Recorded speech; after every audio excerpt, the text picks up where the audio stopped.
நல்ல வேளை இந்த டைம் கீரை வாங்கிட்டு வரும்போது ஏமாறவே இல்ல. திருமல கொண்டு வந்த கீரைக்கார அண்ணாகிட்டயே வாங்கியிருந்தேன். இது ஒரு கட்டு ரூ. 10 தான் குடுத்தாங்க. போன வாரம் வாங்குன கீரைக்கும், இந்த கீரைக்கும் எவ்வளோ வொர்த்து. பைசா எவ்வளோ டிஃப்ரெண்ட் பாருங்க. இன்னைக்கு வந்து அரைக்கீரை தான் வாங்கிட்டு வந்தேன். ஆக்சுவலி எனக்கு அரைக்கீரைக்கும், சிறுகீரைக்கும் இன்னமும் வித்தியாசம் தெரியல. அது எப்படி வித்தியாசம் கண்டுபிடிக்கிறதுன்னு உங்களுக்கு தெரிஞ்சிருந்தா கண்டிப்பா கீழ கமெண்ட் பண்ணுங்க. இன்னைக்கு வெறும் பச்சை மொளகா, பூண்டு, வெங்காயம் இதெல்லாம் சேர்த்துட்டு கடையல் மட்டும் தான் செய்ய போறேன். எப்பவுமே பருப்பு போட்டு கடையல் செய்வேன். இன்னைக்கு கொஞ்சமா வந்து பார்த்தீங்கன்னா, அப்படியே வேக வச்சு மசிச்சு எடுத்துக்கலான்னு சொல்லிட்டு தான் செஞ்சுட்ருக்கேன். இது ரொம்ப ஈஸி தான். ஆனா குயிக்கா செஞ்சு சீக்கிரமா சாப்பிடலாம். நல்லா டேஸ்ட்டா இருக்கும். எனக்கும் என் பையனுக்கு மட்டும் தான் பிடிக்கும். என் பாப்பாவுக்கு பிடிக்காது.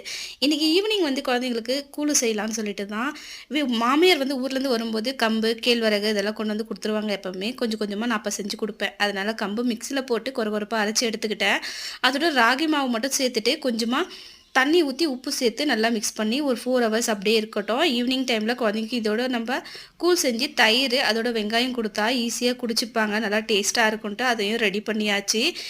எல்லாம் ஃப்ரெஷ் அப் ஆயிட்டு குழந்தைய கூட்டு வரதுக்கு முன்னாடி நல்லா ஒரு பசி இன்னைக்கு. நானும் கீரை குழம்பு அதோட ரொம்ப நாளா இருந்த